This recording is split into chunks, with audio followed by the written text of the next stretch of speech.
welcome back to my little film and TV channel. I hope you're all staying safe and well. And yes, we're going over to the world of Elvis today. Yep, I won't be doing too many of those. Don't worry, don't panic. I won't be doing too many impressions. Although when I get up to speed, I think I could do an okay one for certain songs, that's for sure. So we're going to have a look at Elvis today. A 12A certificate, of course. 2 hours, 39 minutes. You know me and long films, but have some interesting views on that in a moment. A biographical music drama film, of course. How's it doing? Well, the public like it. The public are okay. There's a lot of 10 out of 10s on Internet Movie Database, which I've ignored, thousands of them. But we still get an overall skewed rating, perhaps, because of that, of 7.9 out of 10. That's based on 8,214 reviews, as at the 26th of June 2022, when I'm recording this. And of course, that's 8,200. 5,586 scored it between 6 and 9, and just 384. And there's not many 1 out of 10s either. 384 scored it between 2 and 5. So overall, a 94% positivity, which I think is high, but possibly fair enough, because if you look at the Rotten Tomatoes audience as well, they're giving it a 4.7 out of 5. So again, there we go. As it sometimes happens with these stats, spot on the same, 94%, of course, 94 out of 100. So it bodes well, doesn't it? Directed by Baz Luhrmann, of course. Didn't he do Moulin Rouge, one of my favourites back in the day, sort of film I'll go back and watch or listen to because of the soundtrack. And this, I'll tell you now, is probably a similar sort of thing for me, soundtrack-wise. Baz Luhrmann co-wrote the screenplay with Sam Brommel, Craig Pearce and Jeremy Donner from a story by Luhrmann and Donner themselves. Stars Austin Butler in the main role as Elvis, and Tom Hanks as the Colonel. Yeah, it took me. I didn't realise Tom Hanks was in it, and I started watching. I thought, I'm sure that's Tom Hanks, but yeah, it was.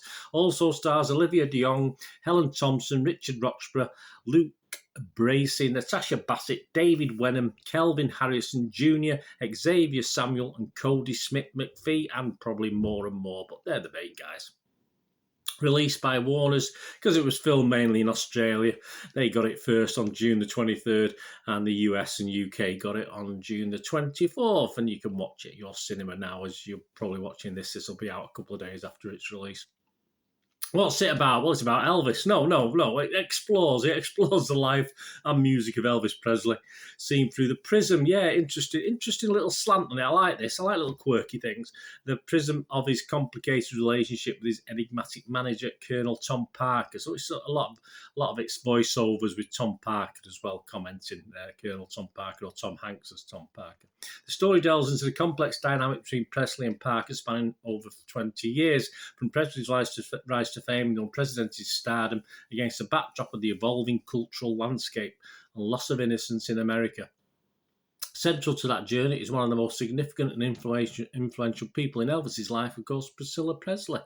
So there you go. That's the basic of the story, and it is a long story, which 2.5 hours, well, as I said, I don't usually like long films, but this wasn't long enough for me. The critics, what the critics think? I mean, we see what the public thought. Rotten Tomatoes, not quite as enthused, but not bad. 78%, so that's pretty good, isn't it? 248 critics were positive on this. An average rating of 6.8 out of 10. So that's okay. That's fine. All right, not magnificent. And there's 194 fresh, but a fair sprinkling of rotten. A lot of people didn't like this. 54 rotten. A couple of the freshies. Ollie Richards from Empire magazine said, "This is everything you might expect of a Baz Luhrmann biopic. It's brash, loud, maximalist, and certainly never boring, but also keep its subject at distance and enthralled by his glamour, not his soul." Yeah, I mean, that's a positive from Ollie. I mean, but I can see the negative in there as well, can't you? It never gets too deep or bogged down in stuff. It's there, you know about it, but it doesn't ever overtake the whole package, if you like. Anna Smith from the metro.co.uk, she liked it as well. She was fresh. What happens when the director of Moulin Rouge, yes, I was correct, makes a film about Elvis? A lot of shake, rattle and razzmatazz. Yeah, and with a 2.5 hour movie, yeah, probably more perhaps on the deeper side or the dramatic side, if you like. But I'm not overly sure what could be done within the constraints of that timeline. So I'd have to agree though with the critique. There were rottens. I'll just give you one just for balance. Peter Bradshaw from The Guardian. As it is, this is just another exercise in Elvis impersonation. It's upper lip twitching to no purpose. It's not a movie, he went on to say, so much as a 159-minute trailer for a film called Elvis. Interesting point, very interesting point. A relentless, frantically flashy montage, epic and yet negligible at the same time, with no variation of pace. So that's a critique, and I have to accept the critique, but he's ignoring the good bits, of course, I think it's a bit harsh, given the timescale that the film had and what we saw. He could have had 2.5 hours of no music and just the dark and sinister parts and the relationship parts. But yeah, I mean, the critique, if you dig down to it, even though seemingly unfair, isn't really that far off. The website's consensus reads the standard rock biopic formula. I wouldn't have minded seeing a plainer one, in all fairness. Basic. It's getting all too glitzy and modern for me, some of this, and some of it sort of went over my head just slightly. I still enjoyed it, but I'm glad when it's settled down rather than through different scenes at you all in the space of a few seconds, which I say that's an age thing. That's just me. I wouldn't have minded just a standard A to Z, but there you go. The standard rock biopic formula, the consensus says, gets all shook up in Elvis with Baz Luhrmann's dazzling energy and style perfectly complemented by Austin Butler's outstanding lead performance. Absolutely. Metacritic, the other critic site we look at, the average for them, 63 out of 100, so a little bit down. That's based on 49 critics. And we get 28 positive, 16 mixed, and 5 negative. Yeah, so not overly enthused in a similar way to Rotten Tomatoes. And it scored anything between 25 and 91 out of 100. I'll give you the 25 to 1 because it was interesting. It was IndieWire's David Ulrich. I think he swallowed a thesaurus. He said it's hard to find even ironic enjoyment in something this high on its own supply. Something much less interested in how its namesake broke the rules than it is how its director does. And something tirelessly incapable of finding any meaningful overlap between the two. Again, reading between the lines of that one and trying to understand what he's on about, I can't disagree. It does sort of not go one way or the other, and you're left remembering the glitz and the glam and the good bits and the songs, and that's fair enough. Nothing wrong with that. But as I said, we want, I personally wanted a little bit more, but we'll talk about that in a second. Screen Daily's Tim Grayson, he gave it 60 out of 100. He said, if Elvis suffers from a familiar Luhrmann weakness, style outpacing substance, the concert sequences effortlessly illuminate why Presley remains a revered musical figure. Luhrmann and Butler delivering one euphoric set piece after another. Yeah, as I said in probably that last comment, just made me want to listen to more and more Elvis stuff. I just made me want to put an album on and sing along as the film did. Did I want more? As I said, possibly yes. The Telegraph's Robbie Collin, though, give it 80 out of 100. He was impressed. Yes, it's bright, splashy jukebox epic with an irresistible central performance from Austin Butler. So, yeah, see, Robbie's accepting what it's there for. It has made that decision to go that way, and that's fair enough.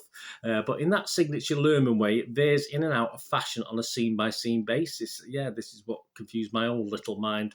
It's the most impeccably styled and blaringly gaudy thing you'll see all year. Well, I'm hoping for a couple more this year with a couple of things promised, but all the more fun for it, he said. Yes, it was fun. Perhaps there could have been more, we said, down we. So just to sum up, guys, Bernard's thoughts, my little thoughts, I'd say, to add to what I've already said on those critics. I did like this. I won't say I loved it. I just liked it. I liked it a lot. And I just wanted more. I normally state films, as I said, last too long, but this didn't. I just wanted more and more, and that's the main problem. This story is a multi-season epic. Let's be totally correct about it. It's told in this format that we got with this film. I would be quite happy on a regular weekly basis, on an episode basis, for 6, 7, 8 seasons, however long it wants to run. But we just get a 2.5 hour trailer, as the critic said early on, for an by 10 episode season epic, and that's what this is for me. That's what it feels like. And I say I really want the season epic. Will it ever come? I'm not too sure. I wish it would, as I said, on a similar quality to this. I mean, I suppose there's not the budget in the world for someone to go away and do that, but I don't see why not. Great soundtrack, as I said. I just wanted to go and listen to more stuff, and I love singing along to the stuff because, you know me, I do burst into song occasions. I do like singing. It's as simple as that. And Butler and Hanks are brilliant, of course they are. But I do want more. I want the Elvis story. All right, I can watch documentaries. I can find out about it. But I want it told in this way. I want it told in this way. This film is perhaps a bit more simple. As I said, I got a bit lost occasionally, just for a minute or two, not too long. But I just wanted a glitzy, dark, warts and all TV series or film, and you're never going to get it. You're never going to get a glitzy, dark, warts and all film unless you break the films up into like little mini segments. But that's never going to happen. But perhaps one day we'll get all this over so many seasons. I'm hoping so anyway. But yes, as I said, I really like this as a taster, and that's all you can probably see it as, in fairness.